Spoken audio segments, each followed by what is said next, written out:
Joining us now is former White House National Security Advisor Tom Donilon and former Deputy CIA Director and CBS News National Security Contributor Michael Morell. Tom, I want to start with the news with you. The Saudi embassy in Tehran was ransacked after Saudi Arabia executed a cleric who'd been critical of the Sunni kingdom's treatment of Shiites. What's the significance of this? Well, I think a couple of things. One, the reaction was predicted and predictable. Two, at the same time that the United States is seeking to lower tensions in the region in pursuit of an effort against ISIS and a political process in Syria, this raises tensions. And three, I think it reflects a couple of things. It's one of the key conflict dynamics in the Middle East, the Sunni-Shia dynamic.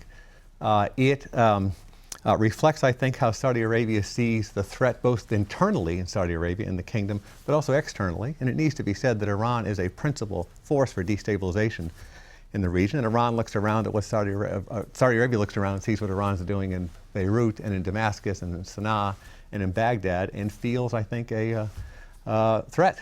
And it also reflects this competition for influence in the region between Saudi Arabia and Iran. So it's an increase in tensions at a time when the United States is trying to decrease tensions in pursuit of major policy objectives. I just wanted to add that I think the Iranians in this case acted responsibly. The police showed up very quickly. They made a number of arrests. I hope the Iraqi government acts as responsibly. The Saudis just last week opened up an embassy in Baghdad for the first time in 25 years. I hope this doesn't reverse that. Let's stay in Iraq.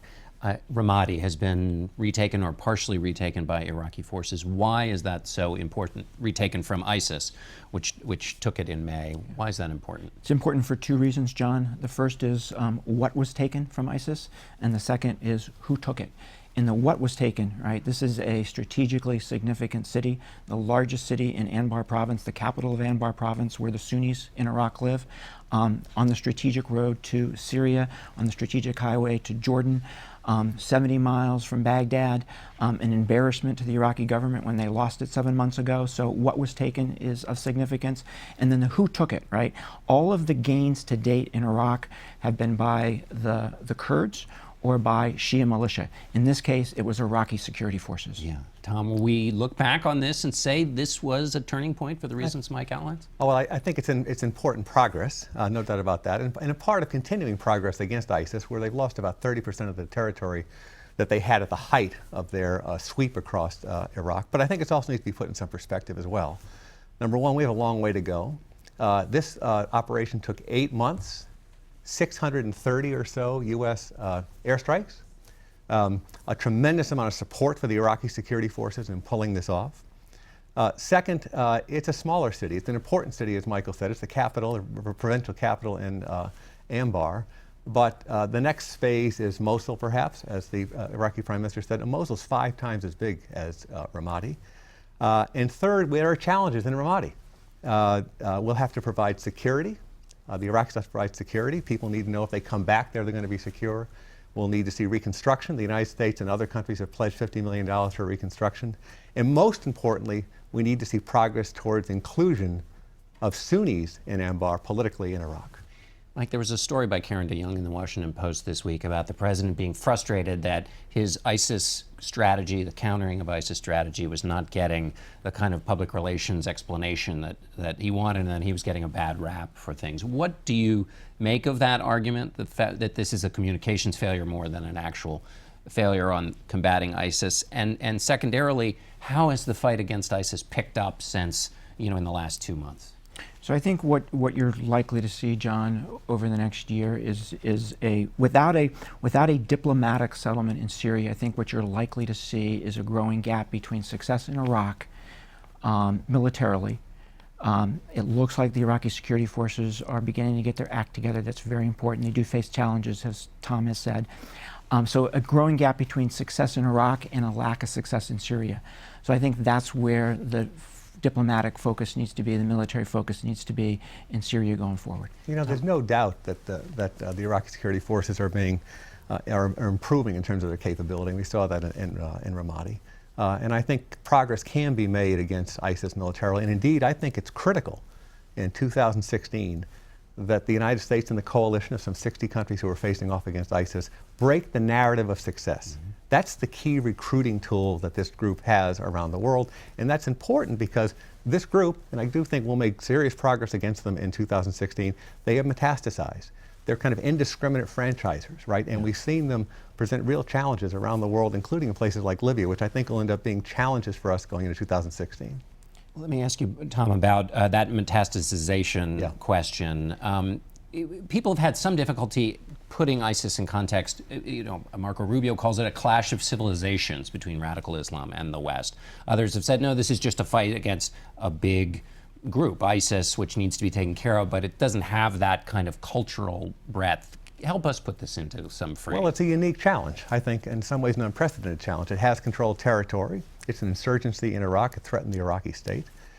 It is well-financed from a variety of means. It has a top-down control structure. It has also been the recipient of some 30,000 foreign fighters. That's the largest kind of compilation or aggregation of fighters we've ever seen in a circumstance like this. So it's a unique challenge. But two other things make it unique, in addition to the foreign fighters who ultimately could come home. It has taken advantage of technology. And really, ISIS and a number of the other groups we see in the world have come to a nexus with technology, which has allowed them to recruit more broadly than just in the theater in Syria and Iraq. And that's what we've seen. We've seen that through the establishment of these provincial or other franchises, if you will, around the world. And we've also seen it in their ability to radicalize individuals and groups around the world to take action. That is a unique and new challenge. Let me just, in our last couple minutes we have here, we got a year ahead of us. Mike, what should we be keeping our eye on in terms of big challenges in this next year, say outside of ISIS, which we've talked about? So I think one big challenge is going to be the reemergence of Afghanistan as an issue. The Taliban have made major gains over the last year. I would expect similar gains going forward. They control more territory now than they have in a number of years. I think the debate on how many troops we keep in Afghanistan is going to reopen. General Campbell already last week said we need upwards of 10,000 troops, which is double the number the president's currently looking at. Yeah. Tom, your thoughts about Well, I think that we have a continuing challenge with respect to ISIS, and I think that's the principal security challenge. I think Michael's right about Afghanistan. I think also you'll see in the final year of President Obama's term a big emphasis on foreign policy and national security. If you look at the calendar between now and the end of President Obama's term, there's a major event or foreign policy trip every month during the course of it. And that's presidents typically go in this direction because they have much more freedom to act in foreign policy than they do in domestic and legislatively in the last year. And I think you'll see that, and there'll be challenges to deal with. There'll be consolidation and implementation of things that the president's already put in place, and some opportunity. For example, he'll be in Asia twice.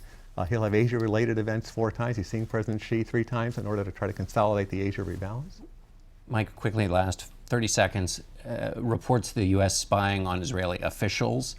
Put that into context or explain it to us. So can't comment about specific intelligence activities, of course, and in this case, I don't know what exactly was happening, right? It's been 3 years since I've been in government.